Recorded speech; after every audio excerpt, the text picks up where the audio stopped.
Welcome to the AFR Saints channel, where we provide you daily content on your favorite team, the New Orleans Saints. Do us a favor and hit that subscribe button. Be sure to leave your comments below and smash that like button.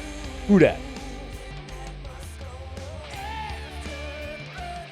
Saints today wrapping up OTAs on Thursday. This is sort of the preamble to training camp or mini camp, then training camp coming up at the end of July. And certainly there were a lot of high points here of these last couple of weeks, most notably John Gruden's involvement got an awful lot of conversation, and I would say Michael Thomas hitting the practice field earlier than expected is something that got major national headlines, along with here locally as well. But there's a lot of other interesting tidbits as this team is starting the process of forming itself and what it will be for this coming season. I know we've talked win totals a lot, and the Saints were 7-10 a year ago, and there's a lot of things to like about this team.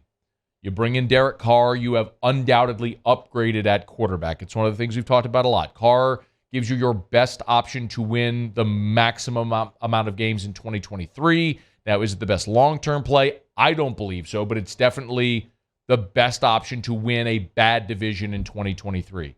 Not only did you add Derek Carr, but you got aggressive in the draft, as you normally do, and you added some really nice players, and you've gone in free agency, and you've added Foster Moreau and Jamal Williams. You drafted Kendre Miller, Brian Brzee, Isaiah Foskey.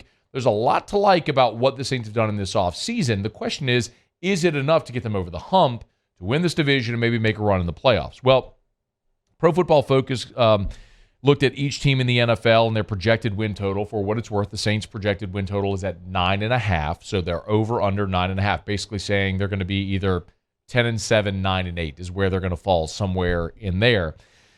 And the guys over at Pro Football Focus project that the Saints will go under their projected win total. So does not believe the Saints get to double-digit wins. 9, however, if that's the number where the Saints land, might just be enough to win a very bad division.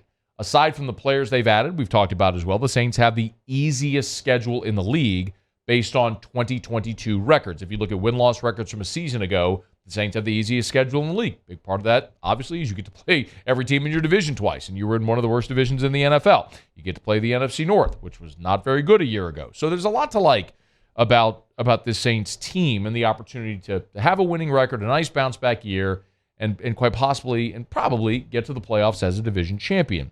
There are, however, stumbling blocks, obviously. One of the things that Pro Football Focus points out is that the Saints' offensive line and defensive line are projected to be their main weaknesses in 2023. And the thing that's the most discouraging about that? If the Saints' offensive and defensive lines are the weaknesses of this team, when you look at what the Saints have invested in drafting along the line of scrimmage, that would be so disappointing. This year, you drafted Brian Brzee in the first round, Isaiah Foskey in the second. A year ago, you took Trevor Penning in round 1. In 2021, Peyton Turner was your first-round draft pick. In 2020, Cesar Ruiz was your first-round draft pick. 2019, you didn't have a first, but your first pick was Erik McCoy, offensive lineman. In 2018, Marcus Davenport. You traded up to take Davenport.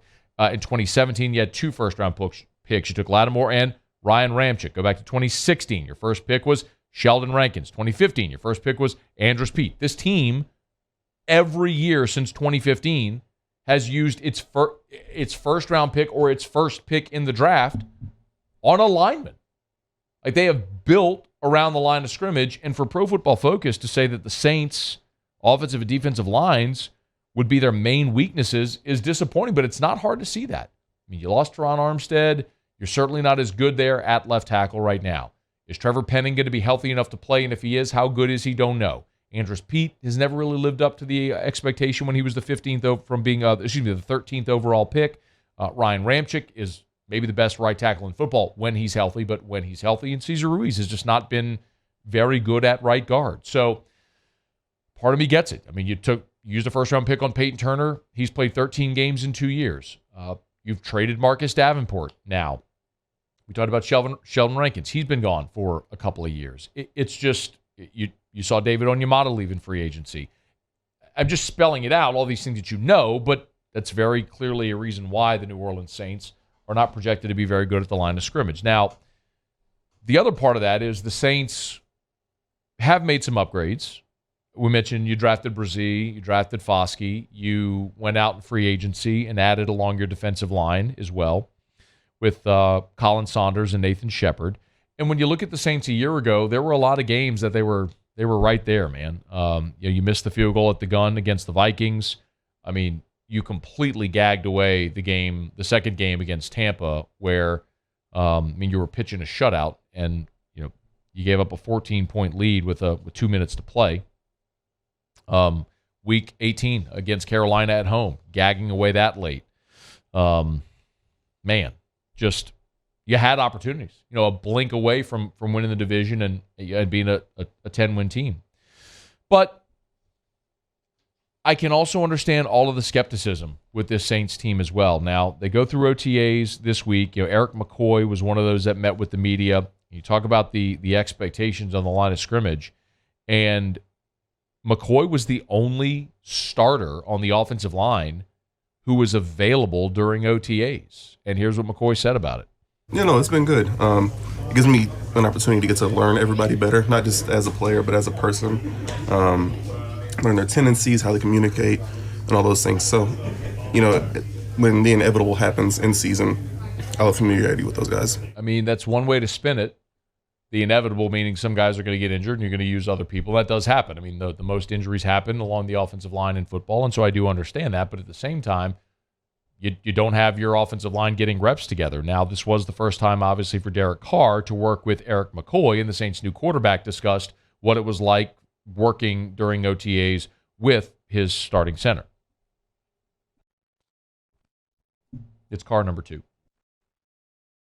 He's very smart. The first couple of times I could tell we'd get up there, we'd break the huddle, and he's making mic points. I'm like, all right, you got that one. We'll let you, because I'm just used to making the points and all that kind of stuff. But you could tell that at least he's right. He knows it. He's smart. I sent him a clip. I don't even know when it was. It was right after I signed, I think, some point I was watching film, and I sent him a clip of him running 40 yards down the field to make a block. And I just said, bro, this is so beyond impressive. If we get everybody to play like this, our number one. If we can lead everybody and teach everybody to play with that kind of effort, it'd be a special time. And that's just something that just stuck out to me, because it wasn't just one time. Then I watched another play that's happening. I was like, I'm not going to text him 18 times, but it's like every time this guy plays so hard and he's so smart and he snaps the ball good. So that's always a plus. Derek Carr talking about his center, Erik McCoy, who certainly, it was a guy that was drafted out of necessity, but has lived up to all those expectations when he's been on the field. He's been fantastic. One more, though, from Derek Carr. We've heard a lot from Carr about Michael Thomas being on the field, but these OTAs so much were about more than just Michael Thomas. It's about all of the new pieces coming together, not just in rookie minicamp with the newcomers, but this entire roster with the new pieces coming together here in OTAs. And Carr was asked just functionally if this offseason, this preseason, if it's going to be different. Like, will he play more preseason games than he normally does, considering he's got a new team? This will be 10 years of football and live bullets, and so I haven't played much in the preseason before. I think maybe with Gruden, 1 or 2 total series in 4 years. There were some times that I didn't play at all in the preseason, and we'd still play good in the first couple weeks. So it proved to me that if you practice the right way and you do things with those like joint practices, I don't know if we have them or not, but whenever you have those, those are better than preseason reps, because they actually show stuff. They show the pressures, they show different coverages rather than what they show in the preseason. So that's just how it's been. Now, if they want me to play, I'm not against playing. Anytime I have the opportunity to put that jersey on, and it's a blessing to walk out on that field. So if they need me to play, I'll play.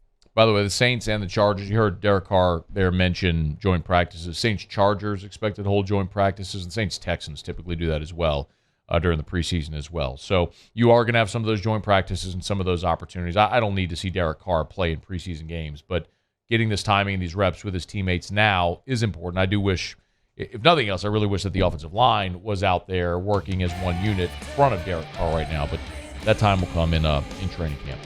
Hey, thanks so much for watching.